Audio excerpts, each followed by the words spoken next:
J'étais dans ma période adolescente, j'ai 15 ans, 16 ans, la culture, non, ça fait j'ai pas envie de me mettre dans TikTok. Notre Ben et moi, on était à notre pic, on va dire. Exact. On était au summum de notre carrière à ce moment-là. Il y avait tout le temps du monde et on a été coupé à ce moment-là. C'est déjà arrivé, hein, des gens qui ont réussi à monter sur scène, et câlins, machin. Des fois, la voix, elle y est plus, je force, je tire. Bah là, au moment où je te parle, je sais pas si tu entends, mais j'ai une voix un peu enrouée. Je chante ce soir, tu vois. Ça m'avait même brisé le cœur à ce moment-là, mais je pense que j'en avais besoin. Peut-être le moment où les pédales de mon guitariste ne fonctionnaient plus. Oh, wow. Devant 3000, 4000 personnes, tu vois. Et comment vous faites justement pour y remédier à ça? Eh ben, on panique. Yorana tout le monde et bienvenue dans ce nouveau podcast. Aujourd'hui, j'ai la chance de recevoir Nohorey Temayana, artiste, chanteur, auteur, compositeur et interprète. Ensemble, on va parler de ses expériences personnelles, de son parcours, de son quotidien. Et tout de suite, Nohorey Temayana. Yorana, mon frère. Yorana, mon frère. Est-ce que tu pourrais te présenter, s'il te plaît? Ça marche. Alors, Yorana tout le monde, moi c'est Nohorey Temayana. Je suis, comme Heano l'a dit, chanteur, auteur, compositeur et musicien. J'ai 29 ans et bientôt 30 ans. Voilà. Super. En tous les cas, merci d'être là, mon frère. Merci d'avoir répondu présent aujourd'hui. Avec grand plaisir, mon frère. Très content de te recevoir ici. Pareillement. Alors, le studio? Cette demeure. Vraiment là, hein? Elle est magnifique là, hein? Non, carrément top. Je suis carrément content de te recevoir et c'était important pour moi de te recevoir parce que, mine de rien, on se connaît depuis vraiment longtemps. Hein? Depuis l'époque. On a grandi. Non, On a aussi grossi.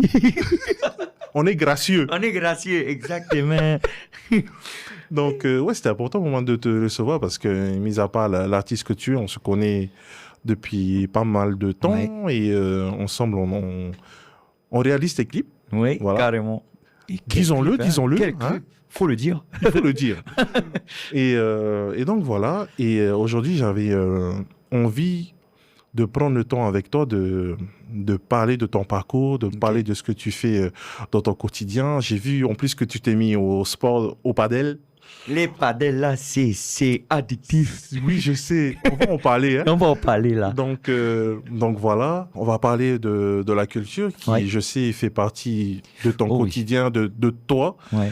Et voilà. Donc, première question.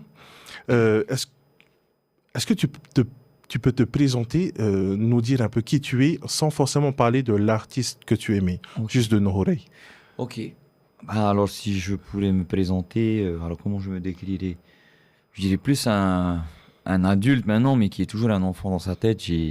J'aime bien tout ce qui est... j'aime bien jouer, j'aime bien rigoler, Je suis quelqu'un de simple. Enfin, je pense que ceux qui me connaissent le savent. Ceux qui me connaissent pas, ils peuvent me donner plusieurs identités ou machin. Ça, c'est libre à chacun. Mais ceux qui me connaissent savent que je suis quelqu'un de simple. J'aime la vie, j'aime rigoler, j'aime jouer au foot, faire du surf, jouer de la musique et faire du skate aussi. Faire du skate, ouais. Bon, là, les genoux, là, ils font mal. J'ai un peu arrêté.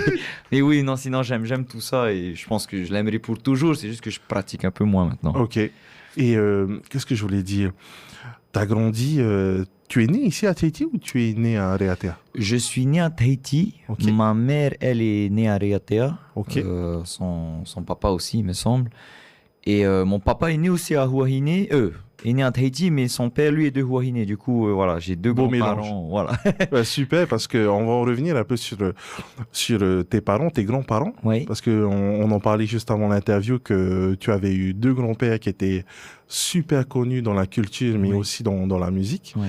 Et on va en revenir sur ça dans l'interview. Mm-hmm. Et tu as aussi un petit frère qui est dans la musique, en lycée. Donc, on va en parler. Et ma prochaine question, mon frère, c'était comment, en fait, t'es venu l'envie de faire de la musique? Alors, je me souviens plus vraiment c'était à quel moment, mais j'ai toujours aimé la musique depuis tout petit. Par exemple, ma chaîne préférée, c'était M6 Music. Okay. Depuis tout petit, j'étais devant, j'attendais mes clips préférés. J'ai toujours aimé chanter, mais je chantais dans la salle de bain ou quand personne ne me regardait parce que j'étais quelqu'un de très timide. Aujourd'hui, un peu moins, parce que le travail a fait que voilà, j'ai vaincu un peu ma timidité. Ok. Mais jusqu'au lycée, j'étais très timide, hein. Du coup, je chantais pas devant les gens. Ça m'arrivait de chanter devant mes collègues proches à l'école, mais après, quand est-ce que c'est arrivé? On va dire quand Justin Bieber a commencé à Ah exploser, je me suis ouais. dit, ah ouais, j'aimerais bien être comme lui un jour. Ok. Ensuite, il y a eu au lycée les One Direction, un groupe que j'ai Yes. beaucoup, beaucoup affectionné aussi. Parce que j'ai affectionné une fille que j'ai voulu draguer, donc j'ai appris Yes, ses on chansons. connaît. Ouais, ouais. Et finalement, je suis tombé à mon propre jeu. Donc voilà, je pense que ça vient de là et le destin a fait que. Bah, ben, j'ai des parents et des grands-parents qui sont issus de la musique, donc j'ai l'impression que c'était, on va dire, écrit. Ok. J'étais pas conscient que j'allais finir chanteur, musicien, mais. Oh, tu parlais de tes parents et de tes grands-parents. Ton grand-père paternel, il était dans la culture, plus dans la culture du Heiva. C'est ça, c'était un chef Et de troupe, un ouais. chef de Un troupe. danseur, ouais. Eh ben.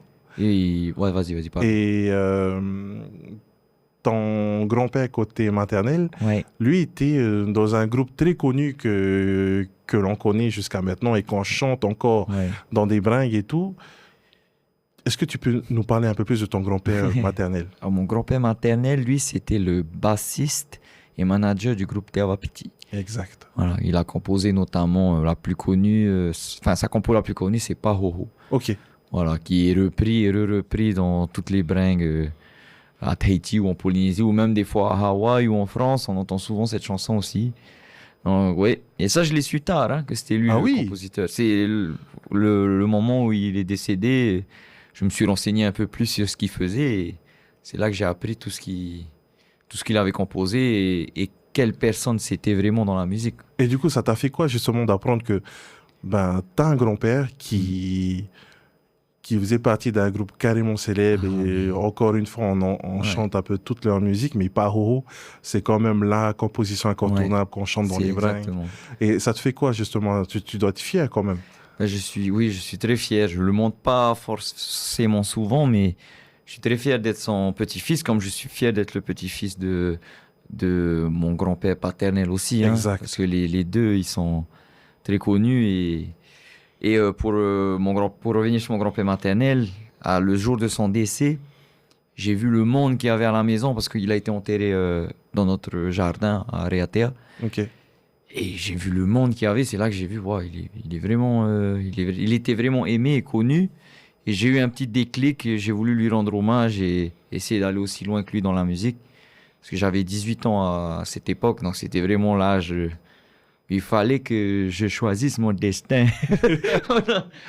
L'accent, il veut plus sortir là, ça suffit. J'avoue, pour ceux qui nous écoutent et qui nous regardent en podcast, si on prend un peu cet accent, c'est un délai qu'on a toujours eu avec nos oreilles, donc on se moque pas, mais Oui. c'est notre façon à nous de rigoler Quand je vois tout sa le temps. tête là, j'ai envie de parler Ah, comme mais ça. vraiment, hein? Ah, vraiment là. Yes, Ouais, pardon, allez. pas de souci. Est-ce qu'il y a eu un moment clé dans ta vie qui a changé un peu le cours de ta vie? Je dis les deux. Ok, Le premier, ça a été lorsque mon papa m'a forcé, et quand je dis forcé, c'est vraiment forcé, à faire le Heiva en 2013. ok, Parce que moi, j'ai toujours été dedans. Mon grand-père paternel, lui, il avait son école de percussion. Donc, il venait me chercher à l'école le mercredi, vendredi, et j'étais obligé d'aller au cours de percu pour pouvoir aller faire du skate après, au skatepark. Parce qu'il faut savoir que son école de percussion, c'est au Moutout Aroué. C'est ok. juste à côté le skatepark. Donc le deal, c'était ça. Tu viens te chercher, tu viens au cours et tu vas faire du skate. Du coup, ben, j'ai commencé à apprendre à taper comme ça. J'aimais ça, c'est juste que, bon, c'était moi, la culture, c'était pas plus que ça. Et aujourd'hui, justement, Ah, je vis que pour ça, entre guillemets. waouh, Enfin, pour le Heiva en tout cas. Et voilà, donc j'ai commencé à taper et en 2013, j'étais dans une période adolescente, j'ai 15 ans, 16 ans, la culture, non, ça fait honte, j'ai pas envie de me mettre dans petit poutard. Et mon papa, il a dit non, on va faire le concours patrimoine pour le Heiva et je veux faire, parce que c'est 6 musiciens, il voulait Ouais. faire full famille, quoi. ok, Il y avait mon grand-père, ma maman, mon papa, un collègue, ou on peut dire un cousin à nous, et moi. ok, Et moi, je voulais pas, et jusqu'au soir même, hein, tiré la tronche, je montrais à mon papa que je voulais pas faire ça. Et ce soir-là, ben, je suis monté sur scène avec eux.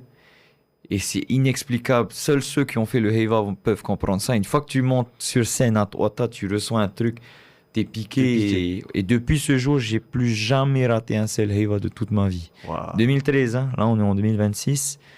Cette année, je monte avec la troupe Tahiti Ora Ok. en tant que simple musicien. Et ouais, j'ai raté aucun Heiva. Le seul truc qui m'a fait rater le Heiva, c'est le Covid. Et oui. Parce que le Heiva a été annulé, mais j'ai raté aucun Heiva, aucun Hurata Pairu. Donc ça a été le premier déclic, c'est ça que tu me disais Ouais. comme question? Et c'est intéressant parce qu'on va en reparler justement du Covid qui a quand même un peu bouleversé Oh oui. toutes les entreprises, mais aussi vous, Ouais. les artistes. Hein. Ouais. Tu l'as vécu comment, toi, le Covid? Covid? Ah, c'était difficile. C'était même très dur. Bah, financièrement, il faut savoir que moi, je vis exclusivement de ça. Enfin, je sais pas si on dit exclusivement, mais je vis que de ça, quoi, de mes animations, mes concerts. Et bah, le Covid, il n'y a plus de concerts, il n'y a plus rien. Du coup, plus d'argent. Heureusement qu'il y avait un peu les aides par-ci, par-là. Oui, Mais c'était difficile pour nous parce que nous, on était à notre band et moi, on était à notre pic, on va dire. Exact. On était au summum de notre carrière à ce moment-là. Et il y avait tout le temps du monde et on a été coupé à ce moment-là. Et du coup, pendant 1 an et quelques, on n'a plus vraiment d'animation. Ça a commencé à reprendre petit à petit, mais mais toujours difficile. voilà, tout le monde était assis. Les gens n'essayaient pas trop de sortir, enfin, essayaient de pas trop sortir. On avait des masques pour chanter. C'était Ouais, pour compliqué. enlever, tu chantes, t'as fini, tu remets. C'est difficile. Là, ça y est, ça a repris. J'ai l'impression qu'il y a un deuxième pic, donc on est recontent. Et oui. Là, ça tourne assez bien pour nous en ce moment, donc bon. Inch'Allah, ça continue. Hein. Mais c'est top, c'est intéressant de ce que tu dis parce que finalement, la cohésion et l'harmonie d'un groupe, c'est carrément important. Ah oui, oui. Et on le Carrément. voit quand tu es sollicité, quand tu as des dates avec ton band, et on se dit que vous avez vraiment une complicité. Exactement, ouais. Et comment vous arrivez en fait parce que je sais que certains de ton groupe ont un travail fixe. Du Ouais. coup, est-ce que vous arrivez à à avoir des répétitions ensemble et tout? Alors, on répète très rarement. Ok. On doit répéter peut-être une fois quand il y a un grand concert, style le Toata ou Pagverei. Mais pour les animations, on répète jamais. Mais par contre, c'est vrai que oui, on s'entend super bien parce qu'avant d'être des collègues musiciens, on était des bons potes dans la vraie vie. Enfin, surtout mon guitariste, mon Aori, que j'ai connu dans les animations. Et on avait décidé de monter ce groupe ensemble. Oui, Parce qu'à l'époque, je jouais avec Dave LC oui. en tant que guitariste. Et il y a aussi mon meilleur ami aux percussions. Et tous les autres sont devenus aussi... ils font partie de mes meilleurs amis aussi maintenant. Et C'est devenu une famille. ouais, c'est devenu une famille. Et pourtant, ce sont des très bons musiciens. Hein, et on a même... Ils font partie des meilleurs ici à Tahiti. Mais je veux dire, il y a toujours meilleur que soi-même. Il y a toujours un meilleur guitariste, un meilleur chanteur, un meilleur pianiste que toi. Mais nous, on a ce truc ensemble, même si on n'est pas les meilleurs, ensemble, on donne un groupe qui, en tout cas à Tahiti, font, je pense, partie des bons groupes, quoi. Quelle est la clé pour que toi et ton groupe, vous avez toujours cette complicité? Alors là, je serais... qu'on est peut-être des frères avant tout, Ouais, avant d'être des musiciens, parce qu'on est tous mordus de musique, ça c'est sûr. On n'est jamais few de chanter, jamais few de jouer, mais on s'aime avant tout. On n'est pas juste des musiciens et on travaille ensemble parce que c'est pas des collègues de travail. C'est vraiment des très très très bons copains à moi, quoi.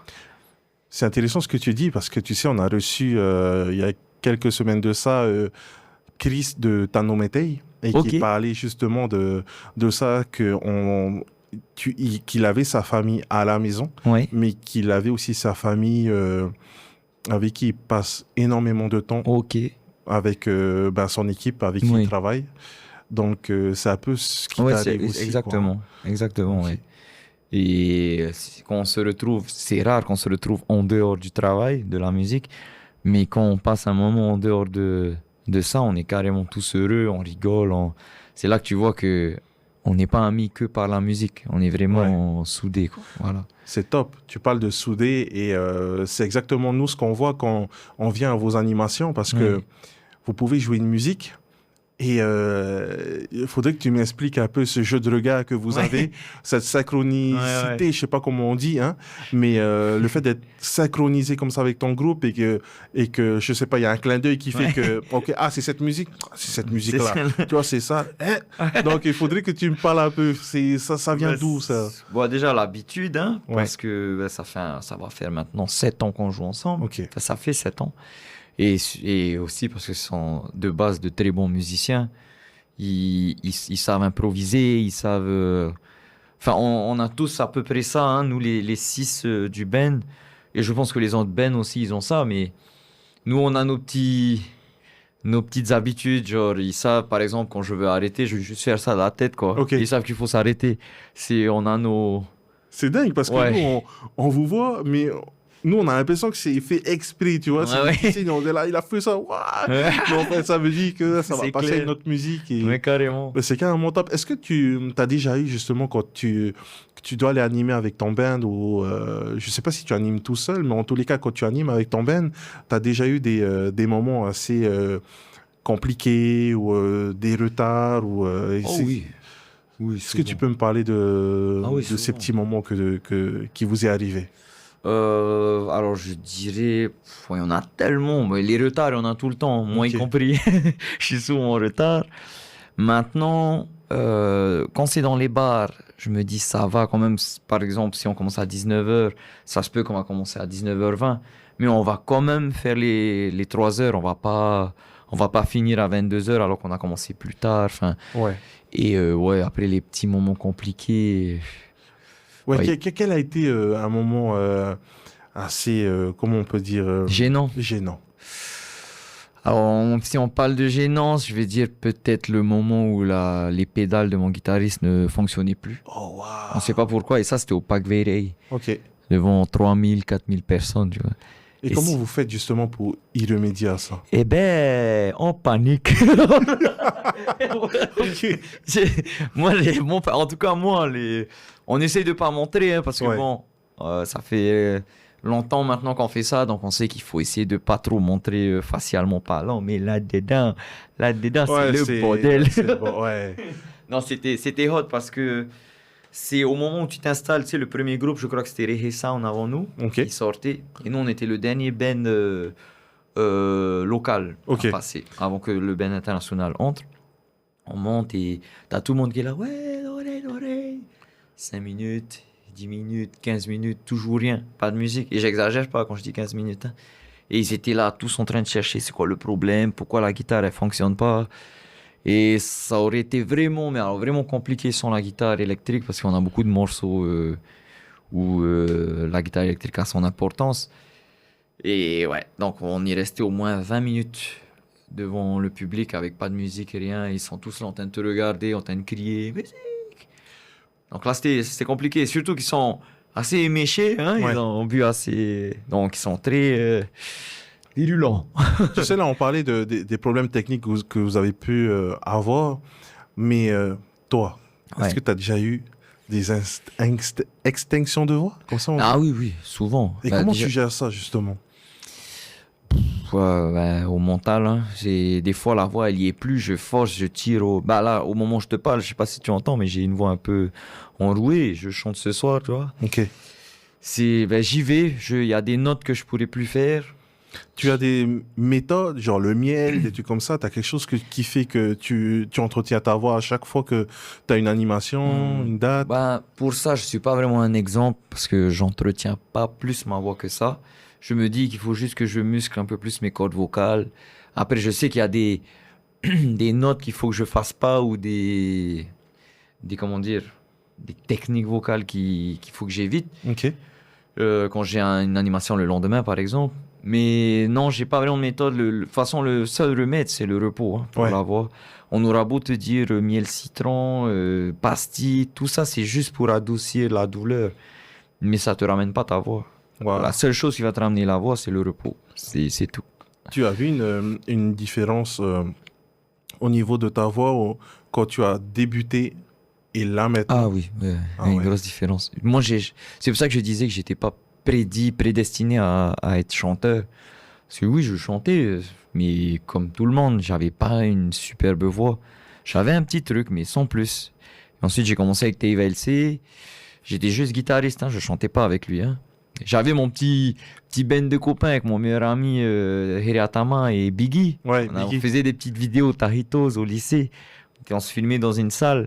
Mais pareil, entre nous trois, j'étais pas le meilleur chanteur. Le meilleur, c'était Biggie. Et ça l'est toujours d'ailleurs.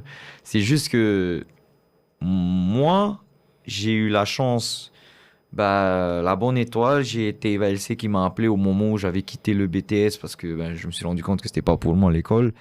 Il reformait son groupe, il m'a appelé parce que j'avais déjà joué au Heiva avec lui, donc il savait que je grattais un peu.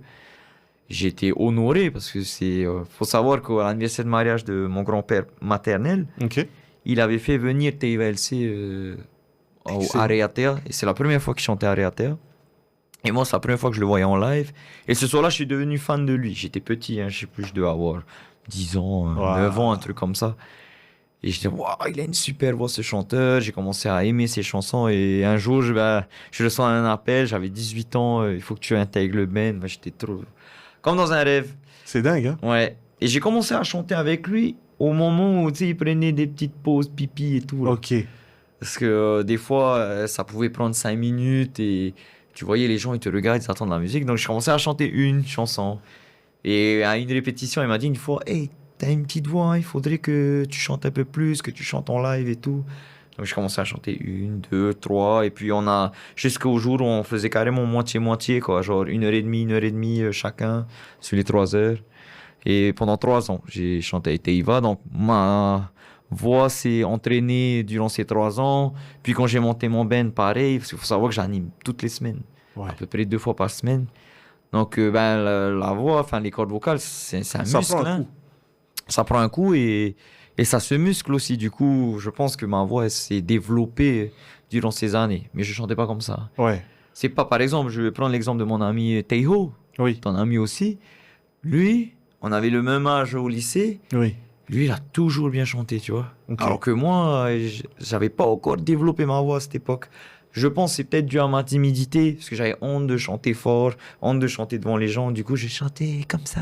Ouais. Ça sortait pas, quoi. Ça, c'est vraiment venu avec le temps. C'est Voilà. c'est dingue, ton histoire, justement, avec tes valsés, qu'on salue, hein? Ouais. Et que tu faisais un BTS, c'est ça? BTS, Et oui. que ça te correspondait pas forcément, Non. mais ça t'a pas arrêté dans ta vie, justement. Mm. Et que tu as fait de la musique, maintenant t'es là, t'es connu, Ouais. c'est que quelque part tu peux être fier de toi parce que t'as quand même réussi quelque part. C'est que t'as pas forcément voulu continuer dans les études, Ouais. mais t'as continué et t'as cru en toi dans la musique et c'est ça qui est formidable, c'est que un jour t'es petit, tu as la chance de voir ce grand artiste qui était Ivalsé Ouais. et qui aurait cru qu'un jour tu vas Je être jouerai avec appelé, lui, tu ouais. vas jouer avec lui. Et moi je pense que la vie a fait quand même bien les choses, Ouais. quoi. Hein. Ouais. C'est que Mais carrément. t'as des surprises, t'as des portes qui t'ouvrent et c'est intéressant pour ceux qui t'écoutent et ceux qui veulent aussi prendre exemple. Ouais. Donc non, moi j'aime bien, je respecte ça. Ah oui, moi, Félicitations. merci mon frère. Et je remercie encore Teiva. Hein. Tout le temps, je le dis, et ça a été mon mentor pendant longtemps. Et comme je disais, c'est ma bonne étoile. Parce que quand j'ai arrêté le BTS, là, j'étais en train de me dire, je vais finir au chômage. Mais je sais pas, et je te promets, en fait, j'ai eu une petite déception amoureuse. Donc pendant Ok. 1 mois, je suis plus allé à l'école. Ok. Et quand je suis retourné, j'étais largué, j'arrivais plus à suivre les cours, c'était trop loin, trop en avance pour moi. Du coup, j'ai décidé d'arrêter. Et au moment où je quitte le lycée, je marche, j'étais dans mon quartier, je me souviendrai toujours. Je marche dans mon quartier, je reçois un appel, Teiva. Je réponds et c'était pour me dire qu'il montait son nouveau band, est-ce que je voulais pas faire partie de... Et alors que moi, j'ai quitté le BTS sans savoir ce que j'allais faire. J'étais même pas en train de me dire, je vais être musicien, chanteur ou non, pas du tout. C'est dingue, hein? C'est dingue. Donc, je suis pas avec Teiva. Ensuite, il y a eu le Heiva. J'ai composé ma première chanson, Uhura Tapairu, en 2017. C'était Toi Marama. Ok. Du coup, elle a cartonné. Et après, mon chemin artistique s'est tracé tout seul. Mais c'était pas volontaire. Je sais pas comment expliquer, mais Je dis pas que j'avais pas confiance en moi. Enfin, si, j'avais pas confiance en moi, mais enfin, ça s'est fait naturellement et je remercierai jamais assez tous ceux qui m'ont aidé et surtout ceux qui sont en haut. Merci Seigneur. Mais si c'est niais, C'est quand même mon ouais. top, c'est intéressant, toute ton histoire, parce que au final, ça prouve que malgré les moments difficiles qu'on peut avoir dans la vie, ben, faut pas lâcher, quoi. Ouais, exactement. Tu vas avoir une porte qui va forcément s'ouvrir Mm. parce que là-haut, l'univers t'écoute et forcément, il est en train de te dire, ben, faut t'endurcir, ça Ouais, t'endurcit exactement. et pour la suite, en fait. Exact. Et tu parlais de cette fameuse composition au Amarama. Oui. Comment ça t'est venu, justement, l'inspiration? Comment te viennent toutes ces inspirations pour créer ces belles compositions que tu nous fais, en fait? C'est une très bonne question parce que j'en ai aucune idée. Ouais, ok. Oui. Ça peut venir de certains, tu sais, ça peut venir de certains artistes ben, très connus. Justement, faut pas, je pense qu'il faut pas s'en cacher de ça, d'avoir un peu des inspirations, justement, Ouais. pour s'aider, nous, artistes locaux, pour composer. Et quand on écoute tes compositions, elles sont, ben, elles sont magnifiques, mon frère, faut pas se cacher. Thanks, mon hein. frère, c'est gentil. Et c'est ça, c'est comment tu trouves cette force et cette inspiration? Est-ce que tu as je sais pas, ça peut venir de tes amis, de ton vécu, des choses que tu vois au quotidien? Bah, tu sais, tu me parlais c'était quoi le déclic que j'avais eu pour la musique et tout. Je t'ai parlé du Heiva avec mon papa, mais je t'ai dit que j'en avais deux. Le deuxième, ça a été le décès de mon grand-père. D'accord. Quand il est décédé, j'avais 18 ans. Et j'étais, pas longtemps après, il y a Teiva qui m'a appelé. Et je me suis toujours dit que j'allais tout faire pour le rendre fier. Ouais.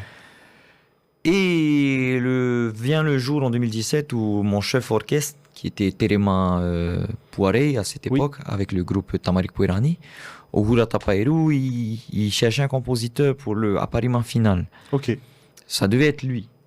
Et au final, il me dit non, c'est pas moi qui vais le faire, c'est Nouhoré. Moi, j'avais jamais composé de ma vie. Hein. C'est que quelque part, il a vu en toi que tu étais capable. Il a vu le potentiel que moi-même, j'avais pas vu, tu vois. C'est dingue. Moi, je savais pas. Hein. Je lui dis, mais je peux pas, c'est impossible. Mais si, frère, c'est bon, ça va être bon, t'inquiète. Mais moi, j'étais plus là. Il peut pas faire, c'est un feignant, machin. Tu vois, à ce moment-là, j'étais plus dans ce mood-là, quoi. Ouais. Et puis, je me suis inspiré pour cette chanson d'une reprise de Maruo. Maruo avait fait une reprise de la chanson de Bobby, là. Ok. Mais eux, ils ont fait en 6-8. C'est une de leurs marques de fabrique, ce rythme-là à Maruo. Du coup, j'ai repris ce rythme-là avec des accords que je trouvais jolis et c'est comme ça que j'ai composé Toi Marama avec ce rythme-là.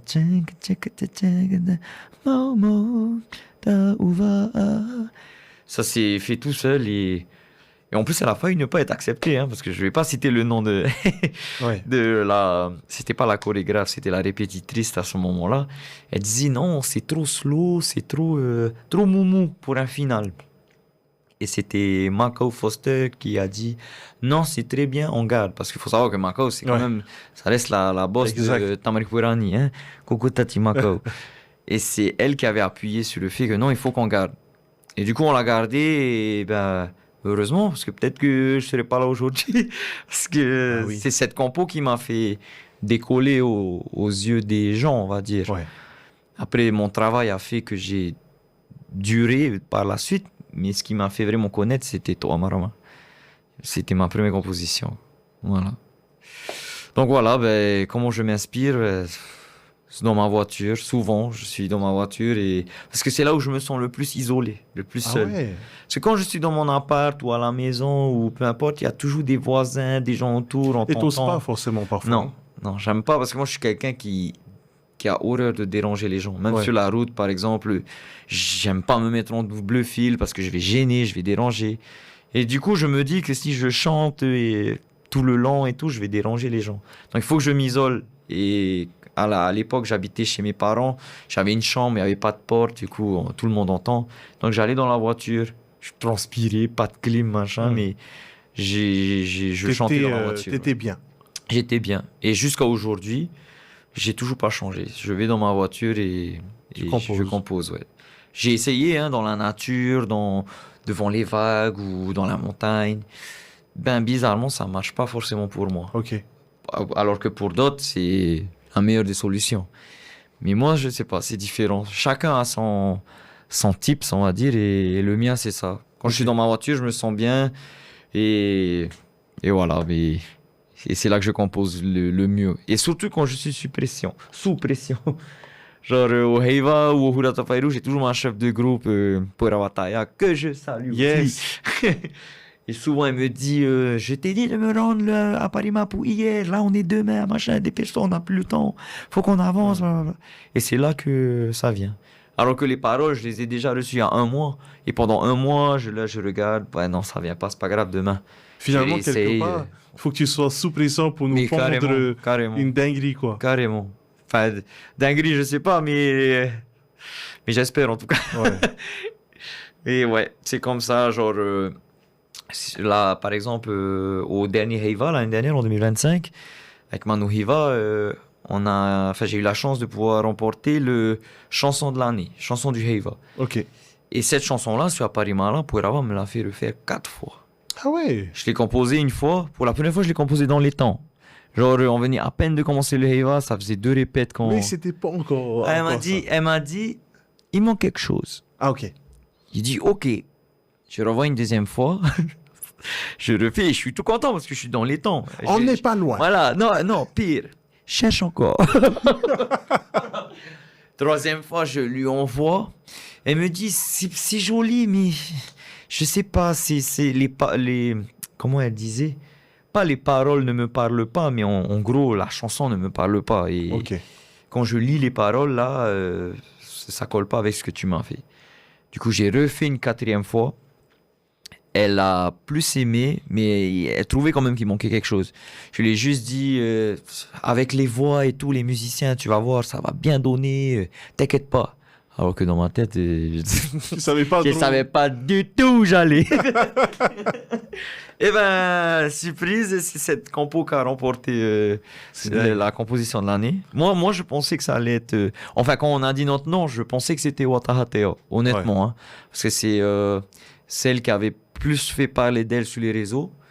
Mais les jurys ont dit que musicalement, au niveau des recherches, des arrangements vocaux et tout, l'autre était meilleur. Et dit comme ça, c'est vrai qu'il y a eu plus de recherches dans la première chanson. Et vu que j'ai refait 4 fois, j'espère qu'il y a eu plus de recherches. Mais ouais, voilà. Donc, sous pression, apparemment, je compose mieux. Et donc, c'était la composition de Haut Téfinois Non, Rote Finnois, c'était en 2023. 2023, pardon. C'était celle de Paonono. Je ne l'ai pas encore sortie parce que Ok. on doit tourner le clip. Oui. Oui. Oui. Oui. Mais stay tuned. Ok, yes. Ok, génial, génial. C'est. Des anecdotes. Mais même, c'est. Parce que tu sais, on ne croirait pas que tu vis forcément toutes ces choses-là, ou que tu n'oses pas déranger, que tu n'oses pas. Ah oui. Parce que quand on te voit. C'est ça, c'est un peu les appréhensions que l'humain peut Oui. avoir sur chaque personne. Oui. Parce qu'on t'entend partout, parce qu'on te voit partout, Oui. parce que tu es. T'es déchaîné quand. Ouais. Forcément, il faut donner du peps, Ouais. des énergies, faut tout donner. Et c'est pas forcément ce qu'on peut voir du premier regard. Oui. Et donc, c'est intéressant de savoir un peu ta vie, ton parcours, ton quotidien, quand tu nous parlais de te renfermer un peu dans ta voiture pour pouvoir être avec toi-même, composer. Oui. Moi, je trouve ça quand même top et intéressant. Et c'est des choses qu'on ne voit pas forcément, quoi. Oui. Oui. Donc, de t'entendre dire, de te voir, c'est top, quoi. C'est bizarre. Ouais, ça fait bizarre. Mais c'est top, c'est top. C'est ça souvent quand on m'appelle, est-ce que tu peux venir parler, par exemple, dans les collèges ou, Ouais. tu vois, pour les jeunes, leur expliquer, ou même donner des cours de composition. Et ben, je me sens incapable de le faire parce que pour moi, je suis pas un modèle de compositeur. Je peux composer des jolies chansons, mais ma méthode n'est pas la meilleure, tu vois, parce que je rends souvent en retard, je suis sous pression. Donc, je sais pas comment expliquer ça, comment transmettre mon savoir aux gens, parce que si je le transmets, c'est des mauvaises habitudes, tu vois. C'est genre sous pression. Je sais pas comment expliquer. Donc, c'est compliqué. Même moi, on va dire, je suis pas un exemple dans ce domaine, quoi. Et Mais- pourtant, Ouais, voilà. et pourtant, parce que je vais revenir sur ces paroles où être sous pression, ça aide parce que moi, quand je fais des montages Ouais. et que je suis sous pression, Ouais, eh ben, ça m'aide aussi à être plus créatif. ouais, exact. Donc, ouais, moi, je me retrouve en tous les cas dans ce que tu dis, quoi. Ouais, ouais, carrément. C'est parce qu'il y a tellement de possibilités aussi que quand tu es sous pression aussi, t'es plus en train de traîner sur. Par exemple, pour ton cas, ça va être. Enfin, je pense, hein. Genre, ouais, cette image, elle est belle, mais celle-là aussi, mais celle-là aussi. Et finalement, quand tu es sous pression, ben, tu choisis parce que ben, tu n'as plus trop le choix, il faut vite aller. Et Mais au final, c'est là que ta Voilà. créativité, Voilà. on va dire, ton inconscient. Mais je sais pas, Fait c'est surface. genre le troisième œil qui s'ouvre qui fait que, ok, c'est ça. Sharingan. C'est le Sharingan. en fait. Ouais, moi, j'ai 4 yeux, donc on va dire que Wow. je vois un peu mieux, tu vois. Est-ce qu'il y a une décision que tu as prise qui t'a fait vraiment sortir de ta zone de confort? Oui, ça m'avait même brisé le cœur à ce moment-là, mais je pense que j'en avais besoin et je pense qu'aujourd'hui, il est d'accord aussi avec moi. C'est quand j'ai annoncé à TVLC que je voulais faire mon groupe solo. D'accord. Parce que, non pas que j'étais pas bien avec eux, pas du tout. C'était même c'est des super souvenirs et je regrette rien de ce qui s'est passé. C'est juste que j'avais envie de vivre ça. Ouais. De vivre cette carrière de chanteur solo, de faire comme mes idoles avant moi, de faire comme Teiva avant, l'a fait aussi, tu vois. Donc j'ai dû lui annoncer ça, j'ai eu du mal, mais au final, il a très bien pris et il a compris. Je lui ai dit, c'est juste, j'ai besoin de vivre ça, peut-être qu'un jour on se retrouvera. Et aujourd'hui, on se retrouve, on fait des tournées au Mexique ensemble en duo. Donc voilà, nos chemins se recroisent et on n'a pas fini de partager la musique ensemble. Mais ça a été Il t'a aidé justement, je pense, à prendre confiance en toi quand tu étais avec lui. Exact. Il t'a aidé justement et là, c'est là que tu as propulsé. pris conscience justement. Ouais, exact.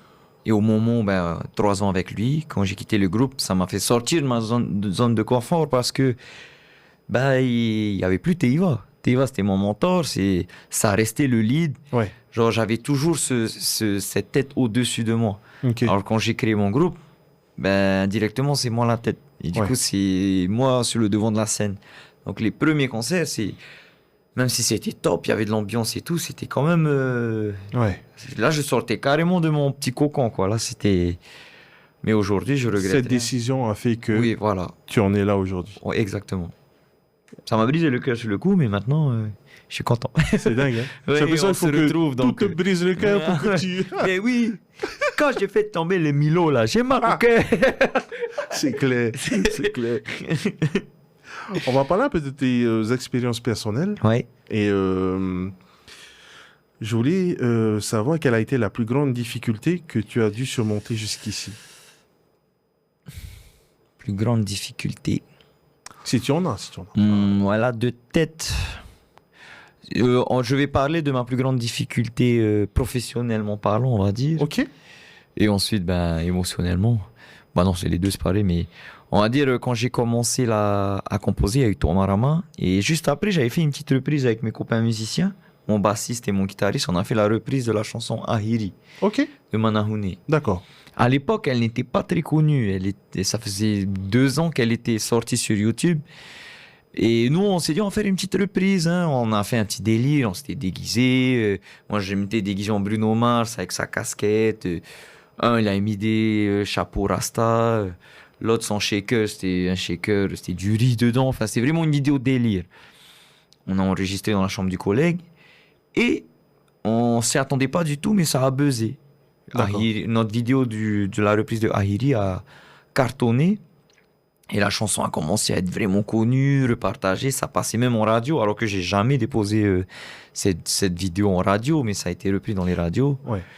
Du coup, Aldo n'a pas été très très content sur le coup. Maintenant, on s'entend super bien et je comprends qu'il n'ait pas été content parce que sa propre chanson passe à la radio et c'est un autre qui la chante. Ouais, je vois. Voilà, donc sur le coup, il n'était pas au courant que c'était pas moi qui l'avais déposé.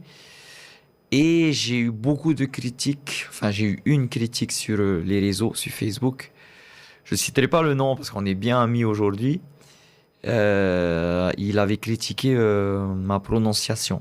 Parce que je m'étais trompé sur le refrain. Parce qu'il faut savoir qu'à l'époque, il n'y avait pas les paroles sur Et le oui, net. et oui, Voilà. Et moi, je connaissais pas Aldo. Pour moi, c'était une grande star. Je n'osais pas aller je vois. sur Facebook lui demander les paroles. Du coup, j'ai fait à l'écoute. Et je me suis trompé sur le refrain. J'avais fait... J'avais fait Ote Huru Oe. Alors que c'est Ho e Huru Oe Inanahira. Et du coup, voilà, j'ai été un peu critique. J'avais dit aussi Tarapé, mais ça, c'était une petite erreur au lieu de Tarapé, j'ai dit Tarapé, j'ai pas fait exprès. Et j'ai été repris dessus. Et il a commenté ça, mais les autres critiques sont arrivées ensuite sous son commentaire. Genre, ouais, c'est vrai, ces Souvent jeunes comme ça, hein. d'aujourd'hui, ils dénigrent notre langue, ils sont en train de détruire la chanson polynésienne, etc. Et moi, jeune, comme j'étais à l'époque, et je vois ça, j'étais tout nouveau dans la musique, j'avais plein de rêves et d'étoiles dans les yeux, je vois ça. Ouais, ça t'a blessé. Ah, ça m'a blessé, j'ai voulu tout arrêter. Ma maman, elle en est témoin, elle était Ah là le ouais. jour où j'ai vu. Ah, j'en ai pleuré fort, hein. Ça m'avait vraiment cassé parce que j'étais quelqu'un de timide, très, très humble. Et je vois ça, comment Alors que j'étais critiqué. c'était parti d'un bon délire Mais carrément. entre amis. Mais Hein. carrément. Et c'est vrai que certaines personnes, malheureusement, ont les mains faciles sur le Oui, clavier, voilà, c'est ça. sans réfléchir. Ben, celui qui avait écrit, il n'était pas parti d'une mauvaise intention de base. C'était juste pour dire la jeunesse aujourd'hui, il faut qu'ils fassent attention parce qu'ils disent un peu n'importe quoi, des fonds haïtiens, nanana. Tout à fait. Il faut qu'ils prennent exemple sur les chanteurs de l'époque. Mais les commentaires qu'on suivi ensuite, Inconsciemment, en fait, il a voulu bien faire. voilà. Et ça a ouvert un peu... Voilà, la porte Ouais. aux gens malveillants, on va Ok. dire. Et c'est ces commentaires qui ont suivi qui m'ont vraiment cassé. J'ai voulu tout arrêter parce que j'avais déjà, tout arrêté. Et au final, on va dire c'était un mal pour un bien parce que ça m'a forgé. Et maintenant, jusqu'à aujourd'hui, il y a encore des commentaires négatifs.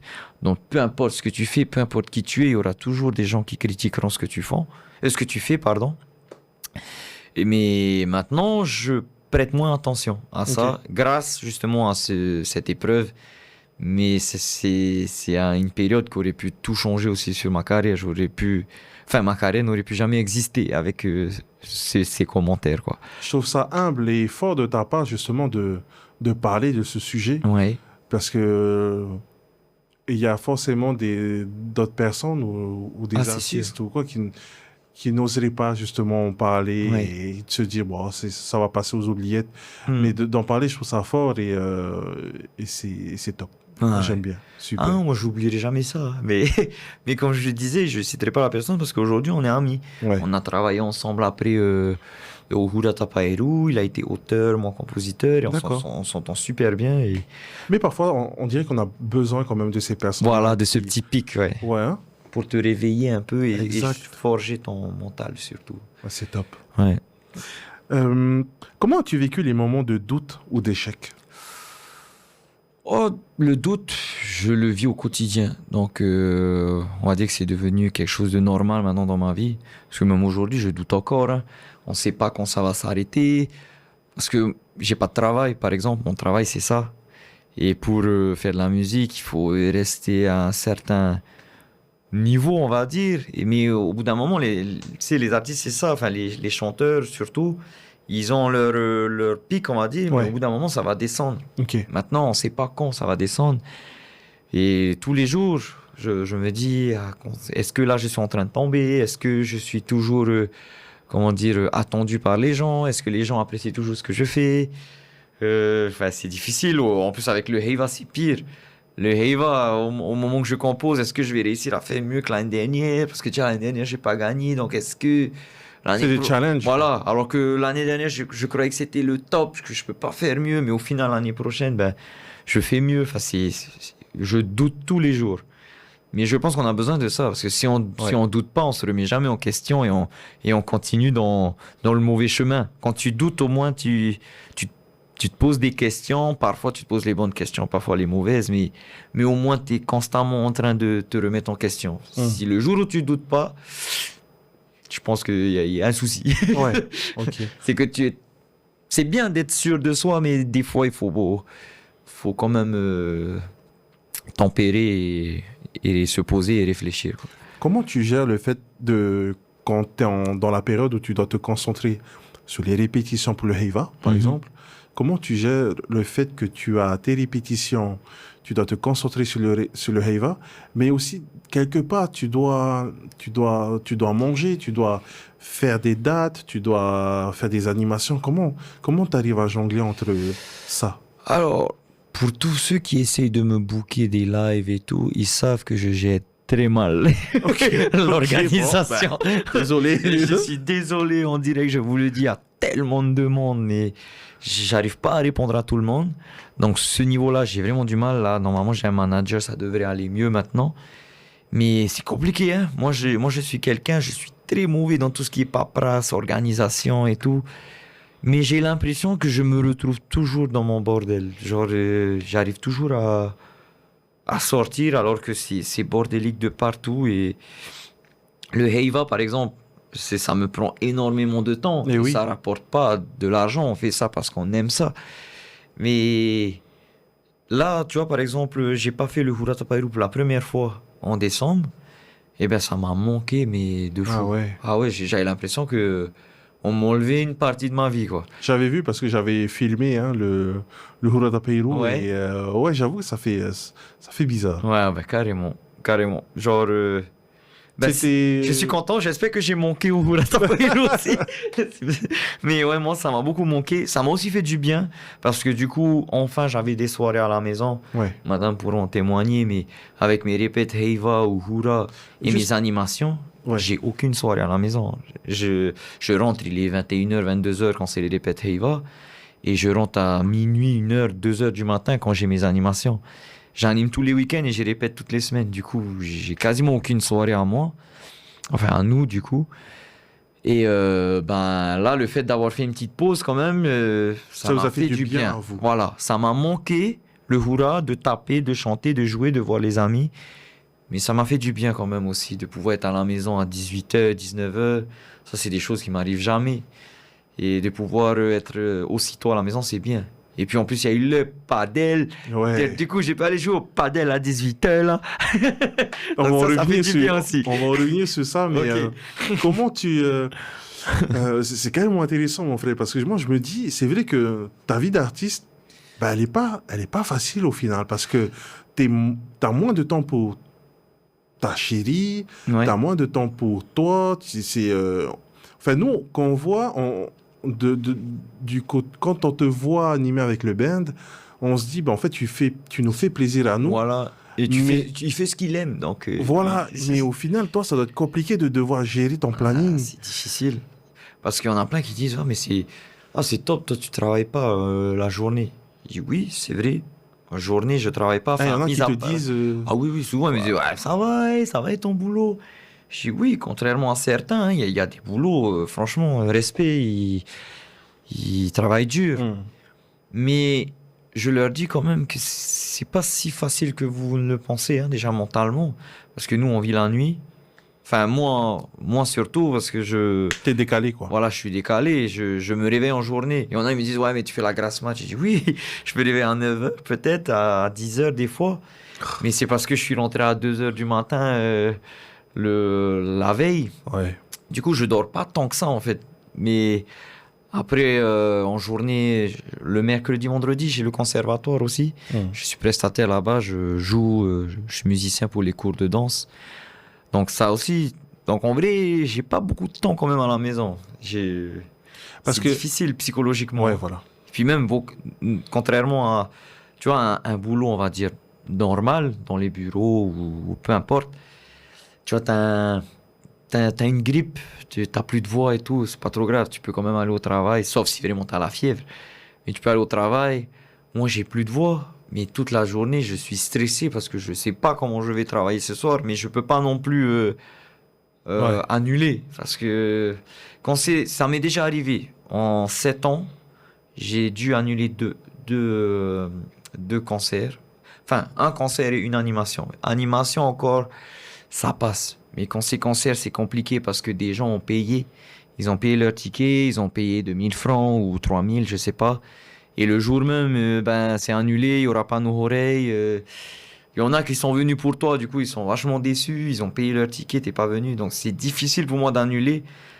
Du coup, ouais, psychologiquement, quand t'es une grippe, pour moi, c'est la pire des maladies que je puisse avoir. Tu gères comment les déceptions, justement, de, des personnes? Parce que tu disais qu'il y a des personnes qui viennent parfois de loin, qui veulent te voir, qui veulent t'écouter. Et comment tu arrives à gérer ça, enfin, Ben, émotionnellement? je les, c'est limite, je le prends même plus mal qu'eux. Ouais, Parce que, comme je disais tout à l'heure, moi, je déteste, j'ai horreur de déranger, ouais. décevoir. Et ça, c'est une forme de dérangement, d'annuler. Ils ont payé, ils sont venus pour toi, ils sont venus des fois des îles, hein. Il y en a qui me disent, ah, je viens comment ça s'appelle, Anguillois. J'ai eu ça, j'ai joué au Biou, semaine dernière. Ouais. Et t'as une femme qui est venue me voir dehors. Ah, carrément, je viens de Rangui et tout, je devais rentrer ce soir. J'ai vu que tu jouais, j'ai décalé mon vol. Et t'imagines ça? Ils sont venus exprès, et toi tu viens plus. Hum. C'est, C'est frustrant. imagine leur déception et moi de les rendre mal, ça me rend encore plus mal. Ouais. C'est pour ça que j'évite vraiment, mais alors vraiment d'annuler mes lives. Bah 2 fois en 7 ans, je trouve que c'est peu quoi. Ouais. Mais des fois j'ai plus de voix, hein, mais j'y vais quand même. Je vais chanter faux, je vais m'insquinter encore plus les cordes vocales, je ruine entre guillemets ma santé tellement je veux pas décevoir les gens. Mais maintenant, j'espère que plus tard, ça me portera pas préjudice parce que là, je tire vraiment sur mes cordes vocales. Il faut savoir qu'à l'étranger, ils chantent 1 h 30, 2 heures max, hein. Ah, Ouais, dans les concerts, on va dire. Je vais prendre l'exemple de Bruno Mars. Tu vas à son concert, c'est 1 h 30, 2 heures. Pas plus. Nous, à Tahiti, on fait des 3 heures, 4 J'avoue, heures, hein. 3 fois dans la semaine. C'est impensable de faire ça, mais bienvenue à Tahiti. mais au final, les gens, c'est vrai que quand ils sont lancés, hein, Ouais, ils se rendent pas forcément compte aussi de tout ça, hein, non. que de dire tout le temps la dernière, une dernière, une Ah ouais, dernière. non, mais carrément. Ça Et peut être épuisant pour le groupe, mais surtout pour tes cordes vocales à toi. Ah oui, exactement. C'est difficile, hein. Et ça, c'est bien. C'est bien les tata Tahiti. Même moi, je suis comme ça. La première heure, tu sais, t'es calme, t'es assis. Le groupe, ça fait 1 heure qu'il joue, mais t'es toujours calme. Puis l'alcool commence à monter, et tu commences à décompresser, à être plus ouvert, et tu commences à danser, sauf qu'il reste que 30 minutes. On Donc parle, voilà. ouais, on parle des états pas souvent très conventionnels, Ouais. mais comment tu arrives à gérer les personnes qui sont carrément... Difficile. Mais on va dire que ben, faut prendre c'est du self-control, on va dire. T'as déjà eu des personnes qui viennent un peu Oh oui. t'arracher le micro, Oui. renverser de la boisse? Ah oui, tout le temps. Ah Tout ouais, le temps, souvent. Aux animations, Ouais. souvent. Les concerts, ça va parce qu'on c'est est structuré. voilà, structuré, il y a des vigiles, on est en hauteur, on risque pas de... C'est déjà arrivé, hein, des gens débordements. qui ont réussi à monter sur scène, et câlins, machin, ou... Dingue, hein. Dingue, ouais. Même en Tahiti, j'aurais jamais cru. Parce que Ouais. pour moi, ici, il n'y a pas de star. On Ouais. est tous, on se connaît tous. C'est tous une famille en Polynésie. C'est tellement petit. Mais il y en a quand même, tu vois. Mais en animation, tout le temps, des gens dans un état pas conventionnel Oui, qui tombent sur le matos, il y a tout qui chavire. Ou... Moi, bon, je peux pas montrer à la caméra, mais j'ai un bout de dent au moins ici. ok. J'ai mangé au sens propre mon micro. Parce que Wow. ben, ça dansait devant et je disais attention, hein, parce que tu vois, moi je chante comme ça. Donc ça cogne, cogne, cogne. Et à un moment, ben, j'avais les yeux fermés, j'étais lancé, j'ai chanté. Et là, le micro, micro. maintenant qui est tombé, enfin tombé, le morceau cassé, de. ouais. Voilà. Du coup, ouais, chaud. Les verres qui renversent sur les retours devant. C'est dur parce que Ah, c'est dur. tu peux pas être fâché devant le Voilà. monde, quoi, parce que tu as une image Exactement. Ou par exemple, j'ai une anecdote. On me demande souvent de chanter les chansons d'autres artistes polynésiens. Ok. Normal, et on le fait, c'est normal, on chante tous nos chansons et tout. Comment dire, on se soutient tous, tu vois. Mais un jour, on m'a demandé, ah, tu peux chanter, c'était quoi déjà? C'était Hakarie de Teiho. J'ai dit, ah, j'adore cette chanson, je la connais bien, mais je connais pas les paroles par cœur, mais je peux t'en faire une note de Teisho si tu veux, tu vois. Teiho. Et elle me dit, non, je veux Hakarie. J'ai dit, ah, ok, mais je préfère pas parce que j'aime pas dénaturer là, le chant de mes collègues et tout. Et là, elle a commencé à machin et tout. Là, c'est dur, hein. Et moi, j'avais passé une sale journée en plus ce jour-là. Je dis, je suis désolé, machin. Et elle continue. Et ce jour-là, Teiho animé à côté, au bar. Et c'est la première fois que j'ai perdu le contrôle. J'ai dit, écoute, si t'es pas content, t'as qu'à aller voir Teiho, il est à côté. Pourquoi tu restes là? Va là-bas. Mais quand j'ai dit ça, j'ai vu le regard des gens, ils étaient carrément... Ouais, ils s'attendaient pas à Ouais, ce j'ai que dit, tu... parce qu'eux, ils voient le chanteur, parce que ça faisait un moment quand même ça, et le chanteur un peu gentil, entre Ouais. guillemets, les gens, enfin la plupart des personnes me voient comme un chanteur plus ou moins gentil. Et là, j'avais craqué parce que ce jour-là, j'avais passé une sale journée, j'étais pas dans mon état normal et Puis, voilà. cette personne même a dépassé les limites, Oui, quoi. voilà. Là, j'ai été sympa, mais il disait des gros mots et tout, quoi. Donc Hmm. là, j'ai craqué et j'ai dit, ben t'as qu'à aller le voir, il est à côté là, vas-y, qu'est-ce que tu fais encore là? Sauf que j'étais au micro. Et j'ai vu, c'était au trois brasseurs. Ouais. Les gens, ils m'ont regardé. Et je me suis senti mal à ce moment-là. Et depuis, j'ai plus. J'essaie vraiment de me Ouais. contrôler, quoi. Mais c'est difficile, hein. Là, c'est pour ça que je dis, mental, faut en avoir, mine de rien. Ouais. Mais c'est intéressant justement de savoir parce que ben, tu as des personnes, quand ils sont pas dans leur état normal, ben, ils se rendent pas forcément compte C'est de ça. leurs mots, C'est ça. leur façon d'agir et tout. Donc, ouais, professionnellement parlant, c'est très Ah dur oui, de rester. de rester calme, focus. Mm. Mais moi, je dis que c'est des expériences à prendre. Ouais, Tu vois, carrément. tu vis tout ça et puis ben, ça t'apprend et tu sais que au final, quand tu vois ce genre de situation qui revient, ben, ça te Ouais, passe au-dessus de carrément. la tête, quoi. C'est clair. Ah ouais. Ouais, par contre, il y en a une qui revient souvent et qu'on a toujours du mal à, à s'adapter. C'est, tu sais, tu viens d'enchaîner là un medley de 20 minutes, non-stop, machin. Vring. Et là, tout le monde applaudit. Hey, Marourou, tu prends juste ton verre pour te réhydrater. Tu viens de faire 20 minutes non-stop. Et là, t'entends musique. Une Ah fois, ouais? ouais, deux fois, musique. Là, c'est dur hein, de pas répondre. Attends, il lui dit, man, viens à ma place et chante pendant 3 heures devant des gens ingrats comme toi. Là. Parfois, t'as envie de leur T'as dire envie de ça, leur tu vois. dire, tu vois. Mais tu peux pas parce que là, t'es en train de tout donner pour eux pendant 3 heures, 4 heures. T'as mal partout, t'as mal aux genoux parce que t'es debout, tu danses, T'as tu pas le temps, forces la ouais. voix. T'as même pas le temps de t'hydrater un peu, quoi. Exactement. Tu sais, moi, on va me donner une bière ou 2 bières. Ben, je vais boire 2 bières pendant 3 heures parce que t'as pas le temps de vite t'en D'enchaîner, bah boire, oui. tu vois. T'as fini d'animer, tes copains ils ont commencé en même temps, mais eux ils ont pas chanté, Ouais. tu vois. Ils sont complètement torchés parce que eux ils ont eu le temps de boire, mais toi non. Ça on me dit, je te vois boire sur scène. J'ai dit oui, je bois une, deux gorgées, mais Ah, ça t'arrive souvent d'avoir des remarques? oui, on m'a déjà dit, hein. Hey, toi j'ai vu, tu bois beaucoup sur scène. Non, j'ai ma petite bière de temps en temps, mais j'ai pas le temps d'être bourré parce que tu bois une gorgée, tu reprends et tu chantes 20 minutes. Tu reprends une gorgée, tu rechantes 20 minutes. T'as pas le temps de finir Hmm. dans un état second.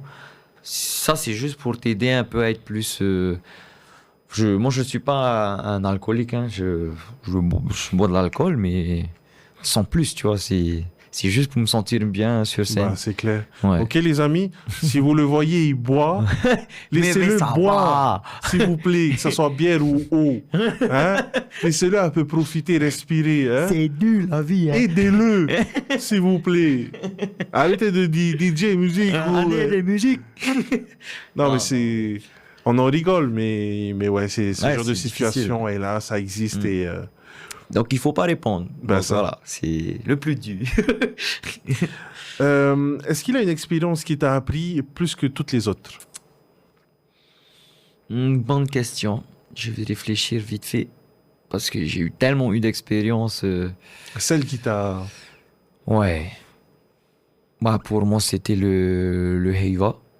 Le Heiva, mais avec Manu Hiva quand j'ai été chef orchestre. C'était en 2023. Et c'était la première fois que je faisais chef orchestre pour le Heiva. Et tu sais, les musiciens Toere, Fakete, enfin dans le Oritaiti, en général, les musiciens ils sont assez âgés. Hmm. Tu vois, il n'y a pas beaucoup de nouveaux. Là, ça commence, hein, ça commence à revenir et ça c'est top. Mais de ma génération à moi, on n'est pas beaucoup de jeunes, tu vois. Ben ça. Et du coup, quand j'étais chef orchestre, j'étais le plus jeune, on va dire. Tous les autres, c'était que des mecs chevronnés, donc c'est dur de se faire Ouais. respecter en tant que jeune chef. Eux, ils ont déjà été chefs dans leur carrière. Mais ça m'a vraiment beaucoup aidé pour la suite. Parce que on a fait un super spectacle. Cette année-là, on avait gagné en plus d'ailleurs. Et du coup, je me suis rendu compte que, ben, même si j'ai eu du mal, j'en ai, pour ne pas dire le mot, yesh des bulles. Ouais. Mais ça m'a forgé et maintenant je sais que j'en suis capable. Pas tout seul, hein, je suis entouré. Hein, cette année, j'avais mon Aratei, Irile Pahio, que je salue d'ailleurs, qui m'a beaucoup aidé dans la création et dans la gestion humaine, on va dire. Parce que moi, je pense pas être un bon chef, mais je pense être un bon leader. J'accompagne beaucoup, je tire les autres vers le haut. J'essaie quand je vois quelqu'un est fatigué, je vais essayer de le booster. Mais chef, ça c'est autre chose. Et je pense Oui. pas être un bon chef. Un bon chef, c'est vraiment quelqu'un voilà, quoi, qui dit toi tu fais ça, qui arrive à faire respecter l'ordre. Mais moi, je suis pas bon dans ça. C'est pour ça que j'essaie de m'entourer de personnes que j'apprécie et qui m'apprécient. Parce que si tu apprécies la personne et la personne t'apprécie en retour, en général, le respect, Ouais. il est automatique. Il y a pas t'as pas besoin de gueuler, t'as pas besoin. Des fois, il faut, c'est sûr, hein, on reste des êtres humains. Des fois, ça écoute pas, ça joue, machin. Mais ça, c'est pour ça que je remercie encore mon collègue Riley. Lui, c'est un chef, tu vois. Il est là pour hausser le temps quand il faut. Et moi, je suis là pour les guider. J'essaye de les leader le mieux possible. Ouais, c'est Mais- top. C'est top parce que finalement, quelque part, tu sais, à t'entendre parler pour l'amour que tu donnes justement Ouais. pour la culture, c'est intéressant. Et ça, c'est intéressant justement pour ceux qui nous écoutent et qui nous regardent, que à ce jour, mettre en avant la culture, parler en tahitien, ben, il y a vraiment de l'importance et être dans le heiva, jouer, parce que pour ceux qui ne le savent pas, hein, encore, Nohorei n'est pas que guitariste. Il joue du fakete, donc c'est intéressant. Et tu sais, on parlait tout à l'heure des petits couacs que tu as pu rencontrer dans tes animations, mais est-ce que tu en as déjà rencontré dans le heiva? Oh là là, oh oui. Oui, là, dis-nous. On va parler. Non, là, je vais te citer le dernier. C'était au Heiva l'année dernière avec Manu Heiva. Eh bien, à 10 minutes ou 20 minutes, je sais plus, de monter sur scène, tu sais, il y a des loges derrière Oui. la scène des musiciens où on met nos instruments parce que le matin, on vient faire le soundcheck et tout. Et à la fin, tous les instruments, on les stocke dans une loge. Et juste à 20 minutes de monter sur scène, un musicien à nous s'est fait voler Non. son sac. Son sac, dedans, il y avait son petit toere, toutes ses baguettes toere, son kamaka et tout. Il s'est fait voler ça. Déjà, avant de monter sur scène, ton stress, il est au max. Ouais. Tu vas présenter le spectacle, ça fait 5 mois que vous travaillez dessus. T'as des milliers de personnes dans les tribunes, t'as un jury qui t'attend. Tu stresses, t'es au max de ton adrénaline. Et là, on vient te dire, bro, on vient de me voler mes affaires et tout. Ah, Joe, là, on était au plus mal. Le fameux relais, là, mon Arat A, lui, il a dit, tant qu'on ne retrouve pas ce sac, on monte pas sur scène. Ah, mon stress, il monte encore plus parce que je suis là, oh là là, t'imagines tous ceux qui ont payé là leur ticket, qui attendent. Parce que Manu Hiva était un groupe attendu cette oui. année-là. Il faisait partie des cinq favoris, on va dire. Et du coup, on peut pas ne pas faire le spectacle, tu vois. Mais en même temps, je le comprends parce que C'est son attends, matos. et on vient de nous voler un musicien juste avant de monter sur scène. Je me souviens, j'ai carrément reçu un message du président, le président qui était dans les tribunes, qui avait entendu écho par je ne sais pas qui, je crois sûrement les jurys ou parce que lui, il faut savoir la place du président, c'est juste derrière le jury du Yes. tu vois. Grosse Et pression. Voilà, et sa fille était Orero chez nous. Donc voilà, il m'a envoyé un message, comment je peux aider, machin. Et moi j'étais tellement en panique, j'ai même pas répondu, alors que c'est le président t'envoie un SMS, waouh. Tu réponds, quoi. Ouais, tu réponds, mais là j'ai pas pu répondre, j'étais en stress. Et là, finalement, on lui a prêté des baguettes sur le groupe d'avant parce que on soupçonnait un de leurs musiciens d'avoir pris parce que c'est eux qui sont passés avant nous. Enfin bref, ils leur ont prêté des baguettes. Finalement, on a pu faire le show. Mais pareil, premier appariement, ma guitare, elle est pas allumée. Ça marche pas. Du coup, là, je regarde les techniciens, faut ouvrir ma guitare et tout. Donc, le stress, il monte encore. On chante, il n'y a pas la guitare. Le appariment qui suit, pareil. Enfin, beaucoup de couacs, ce Heiva-là. Est-ce qu'à ce moment-là, tu as pensé à du sabotage? Est-ce que tu as ce genre d'idée-là en tête? J'y ai déjà pensé sur d'autres Hura ou d'autres Heiva. Ouais. Mais à ce moment-là, non, j'y ai pas pensé. J'ai pas pensé à du sabotage à ce moment-là parce que je savais que c'était juste une erreur de... Tu sais, la guitare... Technique et tout. Voilà. La guitare, si tu la laisses Ça peut ouverte tout arriver. le long, ça va vibrer. Sauf que moi, je l'éteins, ma guitare, avant et après Pour chaque éviter ce chanson. genre de... Voilà, pour éviter ça. Mais eux, par sécurité, ils éteignent aussi. Sauf qu'ils n'allumaient pas à temps. Si les deux n'allument pas. Voilà. Du coup, quand je dis attends, c'était une question de 10 secondes, 5 secondes. Mais c'est assez pour que les choristes n'entendent pas la note, machin. Du coup, c'était compliqué ce Heiva. Heureusement qu'à la remise des prix, on a vachement été récompensés. En orchestre, en chanson et tout. Donc tout ça, ça a été balayé, quoi. Tout c'est quoi qu'il y a eu, on oublie. Mais sur le coup, c'était chaud, hein. Est-ce que ça t'est déjà arrivé d'avoir enfin, je pense que oui, de la jalousie, des choses comme ça, mais comment tu gères justement quand vous gagnez? Comment tu gères tout ça? T'entends des échos, t'as des... Ouais, en fait, c'est ça. Je pense jamais ou très rarement été jaloux. Mais je suis pas un mauvais perdant, hein. C'est sûr, on est déçu. On gagne pas, on est déçu. Mais j'ai jamais été jaloux. Par contre, j'ai déjà senti une injustice. Ça arrive souvent, hein. C'est chaque année. On vous pointe du doigt, on vous dit... Oui, voilà. Cette année-là, en fait, c'était l'année de Roté Fénou, hein. Ok. C'était ma première année au Heiva en tant que chef orchestre, c'est ce que je racontais tout à l'heure. Et cette année-là, pour moi, j'avais composé les meilleurs chants que j'ai jamais composés. Roté Fénou, Veira Umanti. Ouais. Y a eu aussi 2 autres apparima que j'ai jamais sortis, mais qui ont cartonné cette année-là au Heiva. J'avais composé aussi les OTA avec mes amis musiciens. Enfin, j'avais tout fait. Et j'ai eu des échos comme quoi j'avais pas gagné parce que c'était un peu trop moderne ou trop ci, trop ça.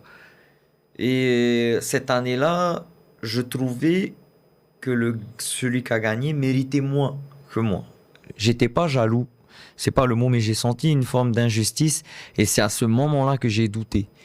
Parce que j'ai souvent perdu, j'avais jamais gagné meilleur compositeur. C'était la première fois là l'année dernière au Heiva. Et cette année-là, en 2023, je sentais que je pouvais pas faire mieux. J'ai dit, si même là, j'ai pas réussi à avoir ce prix-là, je l'aurais jamais.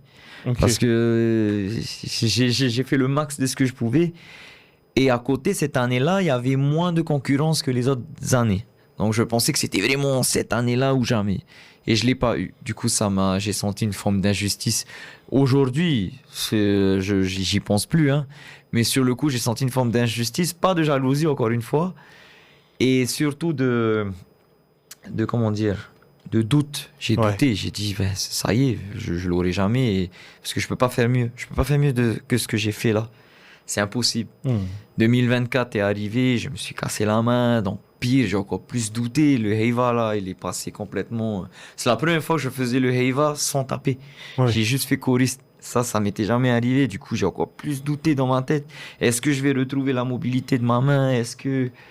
Et puis, il y a eu 2025 et là, la consécration et ça a balayé tous les doutes que j'ai pu avoir, toutes les arrière-pensées ou comment dire, les formes d'injustice que j'ai pu ressentir. Tout ça, je les ai mis de côté.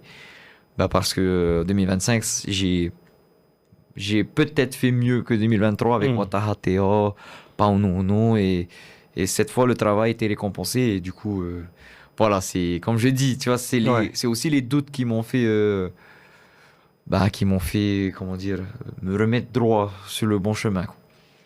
Donc ouais, j'ai jamais été jaloux, mais souvent été déçu. Ouais. Ça arrive à tout le monde, hein. Mais ouais, voilà. Qu'est-ce que tu peux dire à tous ceux qui veulent se lancer justement dans le Heiva? Oh là, il faut y aller. Il faut y aller, que peu importe ton niveau, que tu sois un novice, que tu sois intermédiaire ou que tu sois un pro, il faut vraiment se lancer parce que il faut jamais abandonner et notre culture, c'est ce qu'on a de plus sacré. Tu sais, moi, je suis pas quelqu'un qui parle couramment le tahitien. J'ai commencé la musique, je parlais pas du tout tahitien. Je disais quelques mots, quelques phrases, mais c'est impossible de converser en tahitien. Mais depuis que je suis dans le Heiva, depuis que je chante en tahitien, j'ai commencé à apprendre petit à petit et maintenant je me débrouille beaucoup mieux. J'ai du mal encore, j'évite encore les interviews en tahitien. Je me sens capable de le faire, mais j'évite parce que j'ai On a encore toujours peur cette de la peur. critique. Voilà. Je sais que je ne le maîtrise pas encore. Le jour où je le maîtriserai, je ferai les interviews, mais voilà, donc j'évite ça parce que j'ai été traumatisé, hein, la fois où je me suis fait lyncher sur les réseaux. Mais oui, et grâce au Heiva et tout, je me sens ancré dans ma culture alors que c'était pas quelque chose que je prônais à l'époque, on va dire. Et maintenant, regarde, je vois à l'étranger, les Mexicains, les Japonais, les Américains, ils sont tous fanats de notre culture. Et nous, on a un peu de laisser aller, tu vois. Et les jeunes, il y a beaucoup de jeunes qui sont pas trop attirés par la culture, comme moi à l'époque. Et c'est pour ça que je leur dis, franchement, foncez, allez vivre au moins une fois le Heiva et vous verrez que vous le vivrez plus d'une fois. Parce Ok. que une fois que tu le fais, mais alors là, on parle de Heiva, mais il y a d'autres choses dans la culture, hein. Il y a les Tuauru Maohi, il y a tout ce qui est artisanat, il y a tout ça. Il y a beaucoup de choses dans la culture, mais avant tout, comment dire, faut pratiquer Ouais. au moins un truc culturel de chez nous. Ce sera formidable parce qu'il faut pas laisser mourir notre culture. C'est ce qu'on a de plus sacré chez nous, quoi. Quel est ton regard sur ceux qui prônent et qui mettent vraiment en avant notre culture, la danse tahitienne? Euh, justement, on parlait du Mexique, on parlait des autres pays. Quel est ton regard sur ça? Tu dois être quand même fier justement Moi, de voir que ça s'exporte. Ah, mais carrément. Moi, je suis fier de voir que d'autres personnes aiment notre culture. C'est parce que ça prouve qu'on a une culture formidable. Ouais. On a une danse magnifique, on a des chants magnifiques. Maintenant, il faut pas qu'ils nous dépassent. C'est ça. Il faut qu'on reste les Number comment one. dire, les number one. Et c'est pour ça que j'ai dit, les gars, faut vous réveiller. Parce que là-bas, ça travaille. Tu sais, on en parle, on en rigole même parce Ouais, que je vois un petit pop man Ouais. sur les réseaux sociaux qui Qui chantent.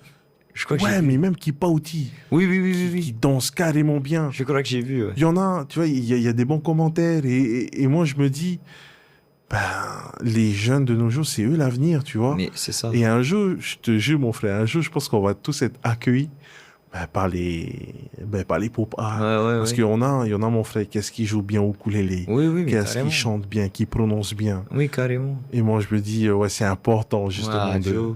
Mais il faut, parce que t'imagines, si un jour ils nous dépassent tous, c'est que parce que nous, on se laisse aller, on va dire. Hein. Et ça fait honte quand même. c'est les étrangers qui vont nous apprendre comment il faut danser, comment il faut chanter. Je dis étrangers, mais les gens des autres pays, tu vois, d'une culture différente. Tu penses que nous, les Tahitiens, on est trop américanisés? Je sais pas, américanisé peut-être, mais je dirais surtout que on est des personnes. Je sais pas si c'est le Tata Tahiti ou si c'est la nouvelle génération, mais en tout cas les gens d'ici, on a souvent honte. Ouais.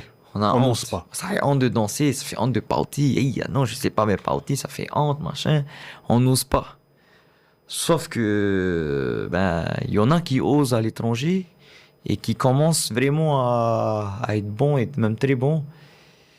Et ça fait peur quand même. Ouais. Je suis fier que notre culture, elle intéresse beaucoup de personnes à l'étranger, mais et d'ailleurs, je les encourage à continuer. Mais il faut encourager encore plus les nôtres à pratiquer notre danse, notre culture, nos chants, nos tout.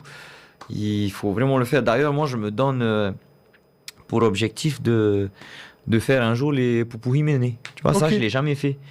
Et j'aimerais bien le faire parce que je trouve ça magnifique. C'est beau, les harmonies, magnifique. Et c'est un style vraiment de chez nous, quoi. Parce que c'est vrai que les Aparima d'aujourd'hui, et on est les premiers responsables, ça s'est un peu modernisé, hein. Ouais.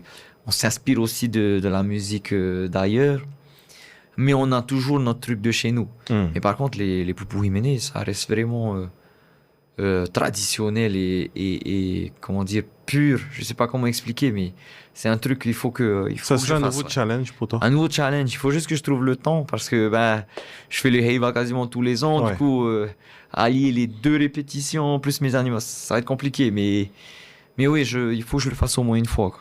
Donc Ok. ouais, ça c'est, je m'encourage moi-même à le faire. Donc allez les gars, il faut le faire, quoi. Il Ouais, c'est au top. moins danser, au moins chanter, au moins parler sa langue. Moi, je le fais pas, mais j'essaie de compenser ailleurs, quoi. Voilà. Ok. Comment prends-tu soin de toi mentalement et émotionnellement aujourd'hui? Ben, je sais pas si je prends soin de moi, mais j'essaye de me vider la tête en allant jouer au padel, par exemple. Ça, c'est ma nouvelle activité, on va dire. Euh, Parfois jouant à la PS5. Je joue un peu moins aujourd'hui, mais ça me permet de m'évader. Sinon, aller voir les copains quand je peux. Bon, ça, c'est rare, mais c'est pour ça que j'aime bien aussi le padel, parce que je retrouve des amis Ouais. tous les jours. On partage non seulement du sport, mais on partage aussi, on discute, on passe du temps ensemble, quoi. Chose que j'avais perdue ces dernières années, parce qu'avec mes activités professionnelles, ben, je voyais de moins en moins Hmm. mes amis, ma famille et tout, quoi. Là, au moins, ça me permet de voir des gens et de me libérer psychologiquement, on va dire, de penser à autre chose que la musique. Ok. Parce que j'aime énormément la musique, mais c'est devenu aussi mon travail. Et du coup, ben voilà, quand tu travailles, au bout d'un moment, tu as besoin de voir autre chose aussi, quoi. Bah ça. Et ça me permet de m'évader un peu. Les jeux vidéo, le padel. Des fois, je vais me balader en voiture. Je sais pas trop où je vais. Je m'arrête en ville. Je vais voir les magasins ou je vais voir les vagues. Parce que je surfe plus trop avec ma main. J'ai un peu mal. Mais ouais, j'essaie de m'évader comme ça. Ok. Ouais.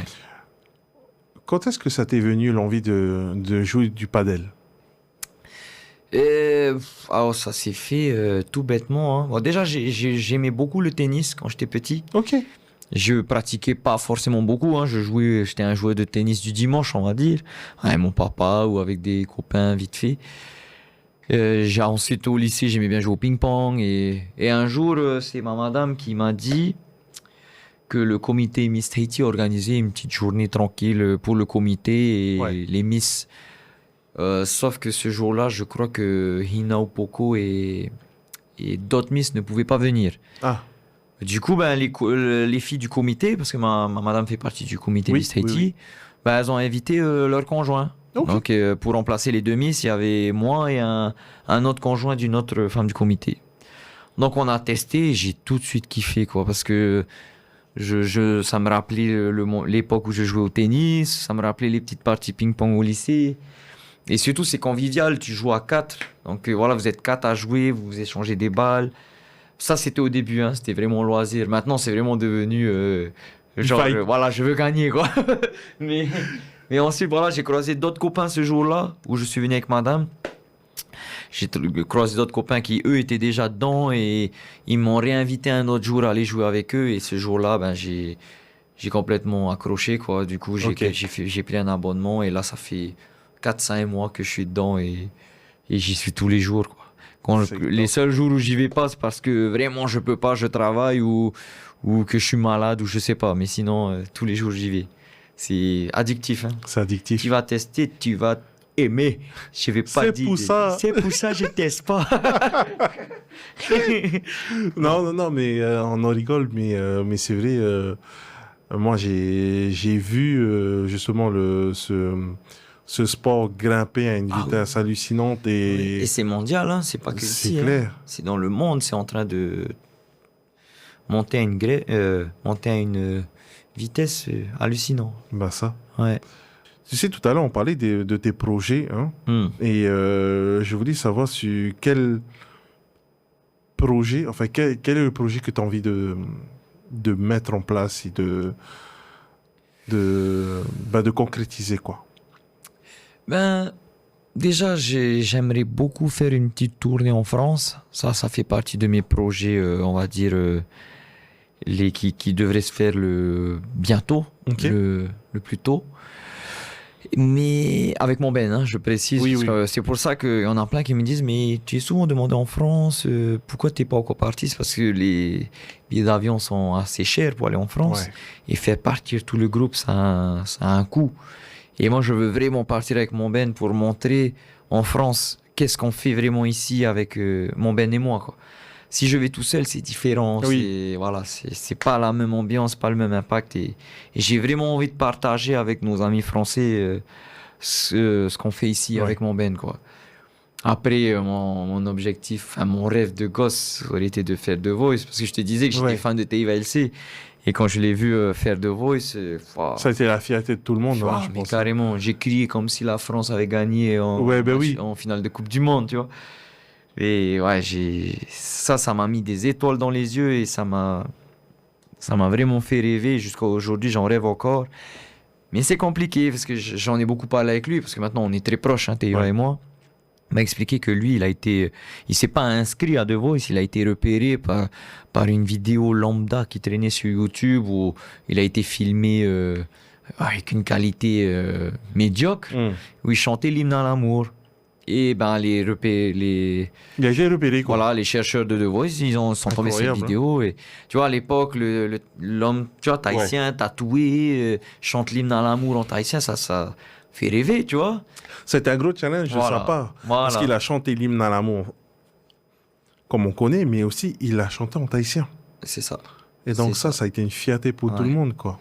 Ah, mais du coup, il a été repéré, il a été appelé par Skype, Ouais. il a fait une audition comme ça et l'aventure a commencé, il a passé les castings en France.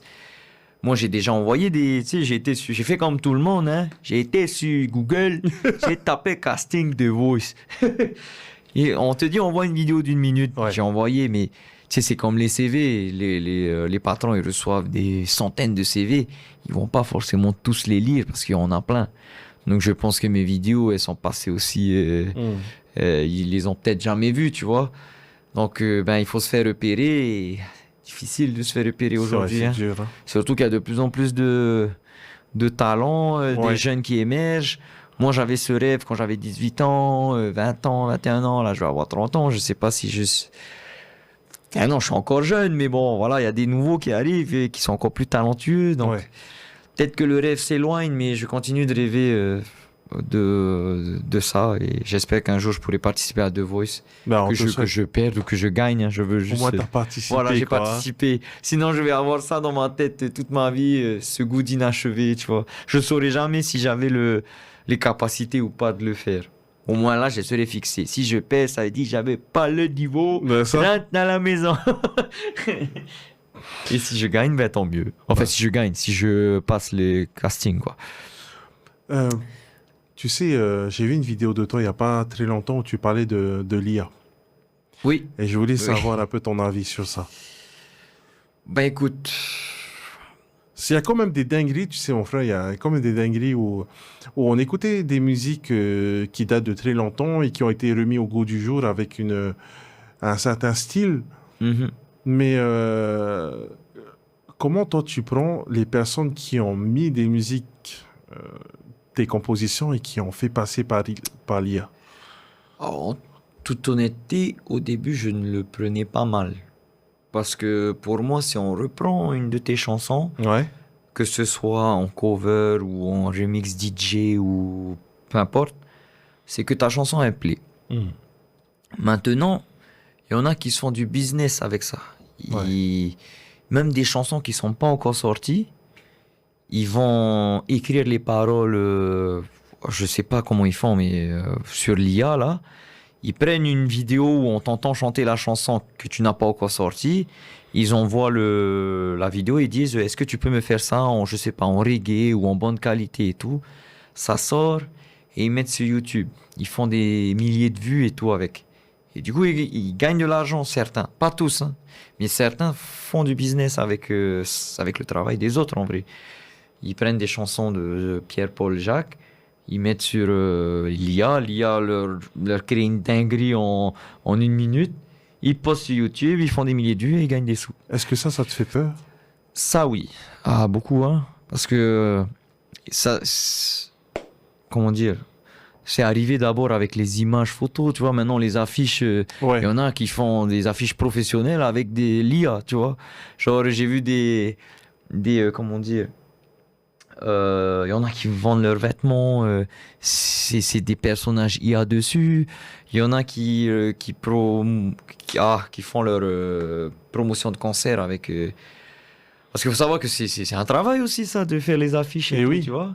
Bon, ceux qui font eux-mêmes leurs affiches et que maintenant ils utilisent IA, bon, ça c'est pas grave. Ils font eux-mêmes leurs affiches, donc quelqu'un ne perd pas son boulot, quoi. Je sais pas comment expliquer. Mais on a qui ont perdu leur boulot avec ceux qui faisaient des affiches pour Oui. des sociétés professionnelles.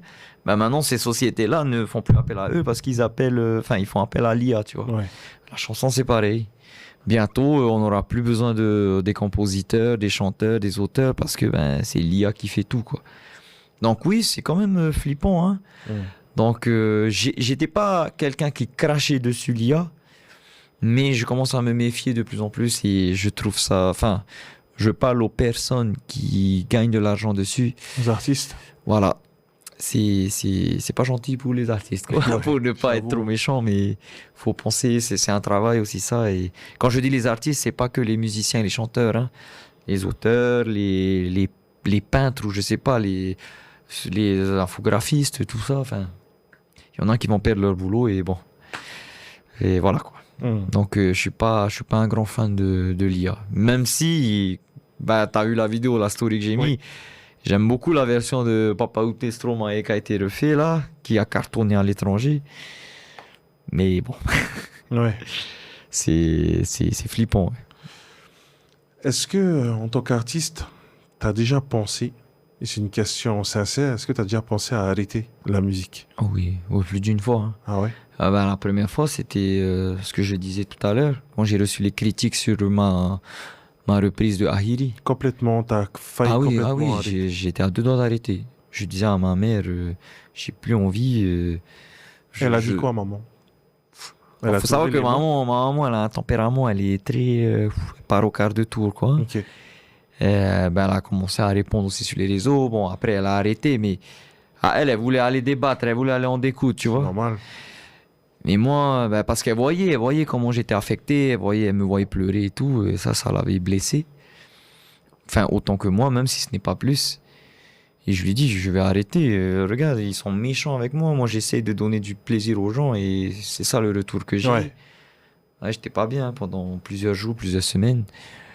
Mais c'est les personnes qui, eux, appréciaient vraiment ce que je fais, qui m'ont motivé à continuer. Parce que certes, ceux qui me critiquent, ils auront gagné, ils ont réussi à me faire flancher, ils ont réussi à me faire abandonner, ils seront contents. Mais il y a des centaines de personnes à côté qui, eux, seront déçus parce que eux, ils aimaient vraiment ce que je faisais et ils me suivaient tous les jours et ils m'écoutent tous les jours. Du coup, j'aurais déçu beaucoup plus de personnes en arrêtant la musique que j'en aurais déçu. Donc, que j'en aurais... Oui, oui, je sais quoi. Ah, t'as compris, quoi. Du coup, voilà. Donc, c'est eux qui m'ont donné la force de continuer. Mais oui, j'ai déjà voulu arrêter plusieurs fois. Ok. Qu'est-ce qu'on peut te souhaiter de plus? De perdurer le plus longtemps possible dans la musique, faire ce que j'aime le plus longtemps possible, avec les gens que j'aime, avec mes frères musiciens, avec ma famille qui me suit, ma maman qui est là quasiment à tous mes lives. Un peu moins en ce moment parce qu'elle a un peu moins mal aux pieds et tout. Voilà, mon papa, il est rarement là, mais quand il vient, je lui dis jamais, mais je vois la fierté dans ses yeux. Des fois, il est ému et tout. Donc, voilà, me souhaiter tout ça, de continuer comme ça. Et puis, si ça va encore plus loin, tant mieux pour moi. Et moi, si je peux souhaiter aussi à mon petit frère d'aller Et au-delà de ce qu'il fait déjà, parce qu'il est vraiment talentueux. On parle beaucoup de moi, mais pour moi, mon petit frère, il est encore plus talentueux en termes déjà de plume, parce ouais. qu'il a une plume. Hein. Bon, Exact. c'est plus... Lui, il est dans le rap, donc c'est vrai que ça plaît pas forcément à tout le monde, parce que c'est parfois des paroles assez crues, mais il a une imagination et un don pour ça, waouh.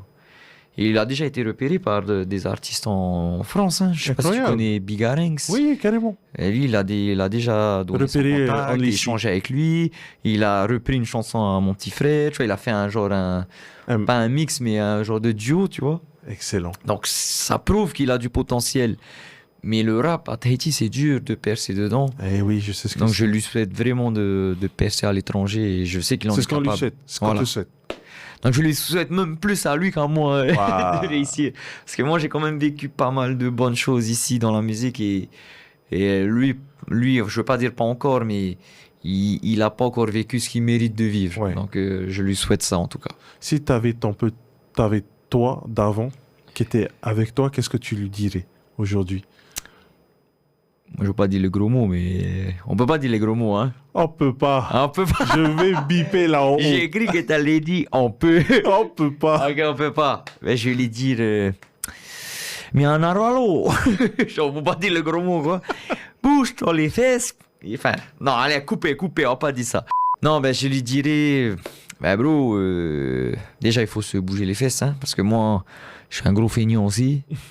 Et je vois que, comme je suis, entre guillemets, son exemple, il prend beaucoup d'exemples sur moi, donc il est feignant aussi. Mais oui, il faut se réveiller et surtout, n'abandonne jamais. Continue à faire ce que tu fais. Et il y en a beaucoup qui disent, fais ce qui te plaît. Oui, c'est vrai. Mais regarde aussi ce qui plaît aux gens et essaye de mixer ce qui plaît aux gens à ce qui te plaît toi. Parce que moi, en tout cas, si je peux lui donner un conseil, je peux pas chanter seulement ce que j'aime parce que j'ai besoin du retour du public. J'ai besoin de voir qu'ils aiment aussi ce que je fais. Donc, je m'adapte aussi à eux. Et quand tu as un public qui aime ce que tu fais, tu peux que performer. Ça, c'est sûr. Donc, voilà. Si je peux donner un conseil, adapter aussi un peu ce qui plaît au public à ce qu'il aime lui aussi. Donc là, ça devrait cartonner normalement. Hein. Je suis pas un seigneur, mais ça a marché pour moi, ça pourrait marcher pour lui aussi. Ok, super. Et pour finir ce podcast ensemble, j'ai une dernière question. Qu'est-ce que tu pourrais dire à tous ceux qui t'écoutent et qui te regardent? Justement, quel conseil tu pourrais leur donner pour ceux qui veulent se lancer dans la musique, à écrire des compositions ou même à se lancer dans la culture, que ce soit dans le heiva, dans la danse? Qu'est-ce que tu pourrais leur dire? Déjà, de ne pas abandonner et surtout d'essayer. Il faut tenter.